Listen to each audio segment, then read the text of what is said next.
Train দিয়ে আপনার মাত্র 5 দিনে তুর্কি থেকে আপনার মদিনা চলে আসতো। মাটি দিয়ে আপনার এই ঘরবাড়ি করা এবং এটা ধ্বংস হয়ে যাওয়া হলো, শোনটা বন্ধ হয়ে যায় 1920 সালে। এই যে ভিতরে দেখতে পারতেছেন একদম অনেক অনেক বছর আগে পানির নিচে ছিল। সুন্দর পাহাড় হওয়ার কারণ হলো, আমি এখন যে জায়গাটায় আছি এই জায়গাটা হলো 118 বছর আগে এই রেল স্টেশনটা হয়েছে এখানে। এটা হলো আলুলা শহরের হেজাব রেল স্টেশন ছিল। এটা হলো তুর্কি থেকে মদিনা এই ট্রেন দিয়ে উমরা করার জন্য আসতো তুর্কিশটা হওয়ার পরে 1908 সালে এখানে রেল দিয়ে আপনার তুর্কি থেকে মদিনা আসতো। যে এরকম ছিল, কাঠের ছিল আগে রেলগাড়িগুলা ছিল এরকম, ট্রেনগুলা ছিল এরকম কাঠের, আগের কয়লা দিয়া চলতো। সো ওইটা ছিল হলো হেজরার রেল স্টেশন। এটা হলো মদিনা থেকে যখন আসতো, যখন তুর্কি যাইতো তখন এটা বিশেষ একটা রেল স্টেশন ছিল। এখানে স্টপেজ হইতো গাড়িগুলা। হানিফ নামের একজন এই রেল স্টেশনটা তৈরি করে এবং তুর্কি থেকে গাড়ি দিয়ে হেঁটে উমরা করার জন্য আসতো 40 দিন লাগতো।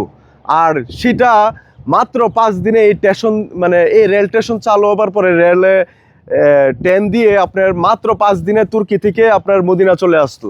সো এটা হলো আলুলা শহরের ঐতিহ্য একটা জায়গা। তুর্কিস্তানরা যখন রাজ করছিল এই সৌদি আরবে, তখন এই তুর্কিরা এই রেল স্টেশনটা করছিল। এবং আমি এখন ওই পাশটাতে যাব। এই সাইডে একটা ট্রেন মানে রাখা ছিল, ট্রেনের ডাব্বা রাখা ছিল, বগি রাখা ছিল। আর এই পাশটাতে ছিল এটা ওই রেল স্টেশনের যে বসার জায়গা ছিল, বা এখানেই যাত্রীগুলা এখান থেকেই উঠতো। এই যে দেখতে পারতেছেন এগুলা সম্পূর্ণ মাটির করা এবং মাটি দিয়ে আপনার এই ঘরবাড়ি করা। এবং এটা ধ্বংস হয়ে যাওয়া হলো এর সাথে যখন যুদ্ধ বা আরব গালফের তারা যে স্টেশনটা বন্ধ হয়ে যায় 1920 সালে বন্ধ হয়ে যায় এই স্টেশনটা।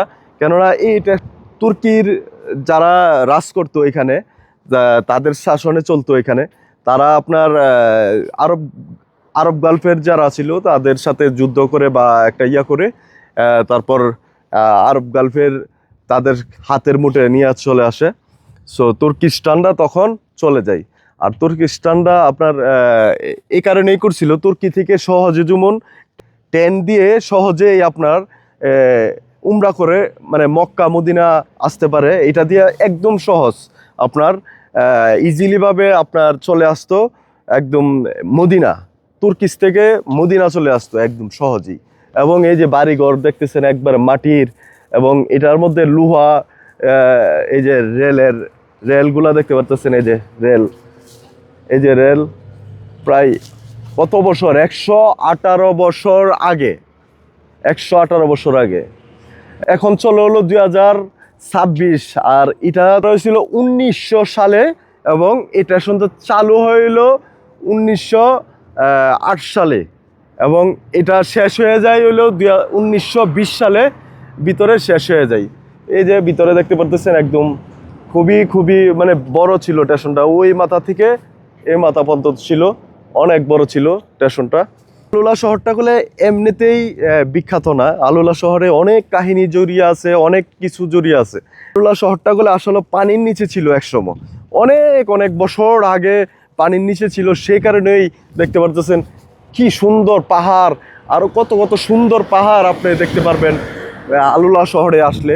এই সুন্দর পাহাড় গুলো এভাবেই হয়ে গেছে না, এই সুন্দর পাহাড় হওয়ার কারণ হলো পানির নিচে ছিল এবং পানির নিচে থাকার ফলে আপনার এই সুন্দর পাহাড়গুলা ভেসে উঠছে পানি যখন চলে গেছে অনেক হাজার বছর আগে। সো এই রাস্তার পাশে দেখতে পাচ্ছেন একদম তাজা এবং অক্সিজেন দেওয়া আছে, গাছের অক্সিজেন দেখতে পাচ্ছেন, একদম তাজা ফুলের সুগন্ধ, অনেক খুবই ভালো একটা মুহূর্ত কাটাইতেছি আলুলা শহরে এসে। ওই যে ওই পাশটাতে দেখতে পাচ্ছেন একটা চুরি রাখা ছিল, অফিস দিত এখানে ট্রেনগুলা। তখন এইখান থেকে লোক আরেকবার মদিনা যাইতো, একবার মদিনা থেকে আলুলা চলে আসতো একদম সহজে ট্রেন দিয়ে। সো আমরা করলে ট্রেন আসলে ওইরকম ট্রেন দেখতে পাই না মদিনা। তখন ছিল কয়লা দিয়ে ট্রেন চলতো, কয়লা দিয়ে। আর এখন বর্তমানে আপনার বুলেট ট্রেন, আপনার মক্কা থেকে বা জেদ্দা থেকে আপনি মদিনা আসতে পারবেন মাত্র 2 ঘন্টা 2.5 ঘন্টার ভিতরে আপনি চলে আসতে পারবেন মদিনা থেকে মক্কা, এবং মক্কা থেকে মদিনা বুলেট ট্রেন, এই যেটা ইলেকট্রিক ট্রেন আর কি। যাই হোক, এই ট্রেনটা দেখে অনেকটাই ভালো লাগলো। ট্রেনটা বানানো হয়েছিল লোহা দিয়ে, আর পাশ দিয়ে হলো আপনার পুরাটাই কাঠ দিয়ে তৈরি করা। সো আমার সাথে আছেন হলো আমাদের শফিক ভাই খুলনা শহরে থাকে, এবং ওনার সাথে পরিচয় হয়ে আমরাও ঘুরতে পারতেছি, এই স্পটগুলো আমরা দেখতে পারতেছি। আপনাকে অনেক অনেক ধন্যবাদ। এবং যারা আলোলাতে আসবেন, আলোলাতে এসে হোটেল লাগবে আপনাকে ঘুরিয়ে দেখাবে সুন্দর সুন্দর প্লেস, তাহলে এই শফিক ভাইয়ের কাছে আসতে পারেন। নাম্বার দেওয়া থাকবে, আপনারা যোগাযোগ করে ওনার সাথে এখানে আসতে পারেন। আর আহামরি কোনো চার্জ দিবেন আপনার কাছ থেকে, আপনি আইসা দেখতে পারেন এখানে, বাইকে নিয়ে ঘুরবেন, বাংলাদেশি হিসাবে আপনাকে হেল্প করবে, ঘুরাবে। আসলে আমরা কোলে কোনো জায়গায় যদি যাই, তাহলে হঠাৎ করে গিয়ে এক জায়গায় যায় চিনি না অনেক কিছু। হ্যাঁ, যেমন আপনি যদি এখন রিয়াদ যান, রিয়াদে যায় অনেক কিছু চিনবেন না, এরকমই আর কি। যাই হোক, যখন এখানে আসবেন তাহলে শফিক ভাইয়ের সাথে যোগাযোগ করলে খুবই সুন্দর সুন্দর জায়গায় নিয়ে যাবে, এবং হিস্টোরি জায়গা আছে, অনেক অনেক হিস্টোরি জড়িয়ে আছে এই আল-উলা শহরে। সো স্টেশন থেকে এখন এই ভিডিওটা এখানেই শেষ করতে যাচ্ছি। ভিডিওটি ভালো লাগলে এবং কমেন্টে আপনার মতামত জানাবেন। সো ভালো লাগলে শেয়ার করবেন, ভালো থাকবেন।